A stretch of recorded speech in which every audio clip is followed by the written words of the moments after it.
সম্মানিত দর্শক, আরেকটি নতুন ভিডিওতে আপনাদের স্বাগতম। আজকের ভিডিওর শিরোনাম হচ্ছে যে বিএনপির তোপের মুখে উপজেলা পরিষদ ছাড়লেন আওয়ামী লীগপন্থী চেয়ারম্যানেরা। মানে বিএনপির তোপের মুখে পড়ে তারা উপজেলা পরিষদ ছেড়ে দিলেন। তো মুন্সিগঞ্জের শ্রীনগরে আওয়ামী লীগ সময় নির্বাচিত ইউনিয়ন পরিষদের চেয়ারম্যান অপসারণের দাবিতে বিক্ষোভ করেছে উপজেলা বিএনপি ও অঙ্গ সংগঠনের নেতাকর্মীরা। এ সময় তোপের মুখে উপজেলা পরিষদ ভবনে চলা মাসিক সমন্বয় সভা ছেড়ে চলে যান চেয়ারম্যানেরা। মঙ্গলবার ২৬ নভেম্বর বেলা 11:30টার দিকে উপজেলা পরিষদ এই ঘটনা ঘটে।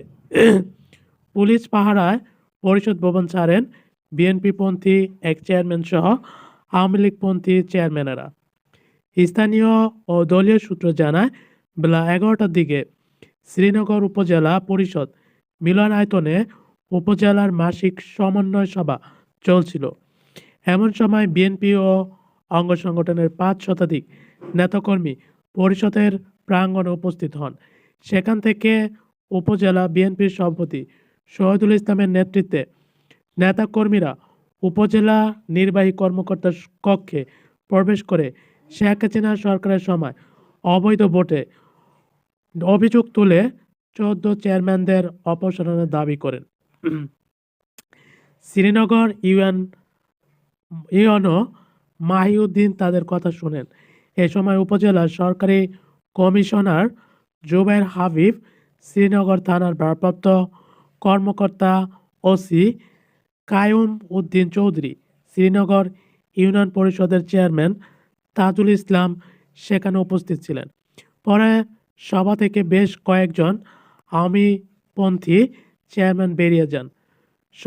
ঘটনার সত্যতা স্বীকার করে ওসি কায়ুম উদ্দিন চৌধুরী বলেন, বিক্ষোভের মুখে সভায় উপস্থিত ছিলেন ৭ জনের মধ্যে ৬ জন ইউপি চেয়ারম্যানে বের হয়ে যান। অপ্রীতিকর পরিস্থিতি নিয়ন্ত্রণে যথাযথ ব্যবস্থা নেওয়া হয়েছে। সম্মানিত দর্শক, এমনটা তো হওয়ারই কথা ছিল, কারণ আপনি যেমন আমাকে শিক্ষা দিবেন আমি তেমনই শিক্ষা পাব। যখন বিএনপির নেতাকর্মীরা আওয়ামী লীগের সময় এই ধরনের কর্মকাণ্ড করত, তখন কিন্তু আওয়ামী লীগের নেতাকর্মীরা একই রকম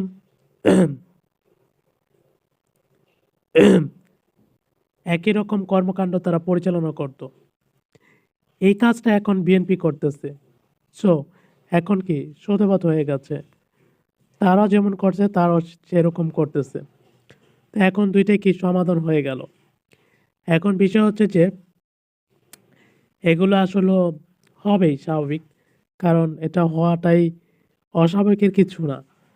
বিএনপি যখন আওয়ামী লীগের সময় তারা যখন নির্বাচনে গিয়েছে, তারা যখন নির্বাচনী প্রচারণা চালিয়েছে, তখন কিন্তু আওয়ামী কর্মীরা এরকম কাজই করেছেন। এখন তারা সুযোগ বুঝে সেই সুযোগের ফায়দা নিচ্ছেন। তো এখন হচ্ছে যে করণীয় কি? করণীয় কিছুই না। যেমন বিএনপি সেই সময় তাদের মুখ বন্ধ করে নিজেদের মতো করে সেখান থেকে চলে আসতো, আওয়ামী লীগকেও সেই কাজটা এখন করতে হবে এবং আওয়ামী লীগকে আরও অনেক ভুগতে হবে, কারণ তারা ১৫ বছর মানুষকে ভুগিয়েছে। এখন তাদেরকেও ১৫ বছর এরকম করে অপমান অপদস্থ হতে হবে। যদিও বিএনপি আওয়ামী লীগকে নির্বাচনে আনার জন্য বিভিন্ন পদক্ষেপ নিচ্ছে, বিভিন্ন স্ট্যাটাস দিচ্ছে, বিভিন্ন কৌশল প্রয়োগ করছে, কিন্তু আওয়ামী লীগ আসলে জানে বিএনপি যে আওয়ামী লীগকে এখন মানুষে ভোট দিবে না বা আওয়ামী লীগ আর ঘুরে দাঁড়াতে পারবে না, কারণ আওয়ামী লীগের যে আগের নেতাকর্মীগুলো আছে তারা তো এখন আর মাঠে নেই। কাজেই যদি আওয়ামী লীগ ভোটে আসে বা নির্বাচনে আসে, তাহলে সর্বশেষ বিএনপি জয় পাবে বলে এরকম একটা তাদের ধারণা আছে। তো কাজেই এখন তারা যতই সেটা মুখে বলুক, কিন্তু কাজে কর্মে কিন্তু তারা তাদের ঠিকই আওয়ামী লীগকে তারা সেভাবে নিয়ন্ত্রণ করবে, সেভাবে তাদেরকে যেতে রাখবে। তো সম্মানিত দর্শক, এই ব্যাপারে আপনাদের মতামত কি সেটা কমেন্ট করে কমেন্ট বক্সে জানাতে পারেন। এখনকার জন্য এই পর্যন্ত, কথা হবে অন্য কোনো ভিডিওতে। ততক্ষণ পর্যন্ত ভালো থাকবেন। আল্লাহ হাফেজ।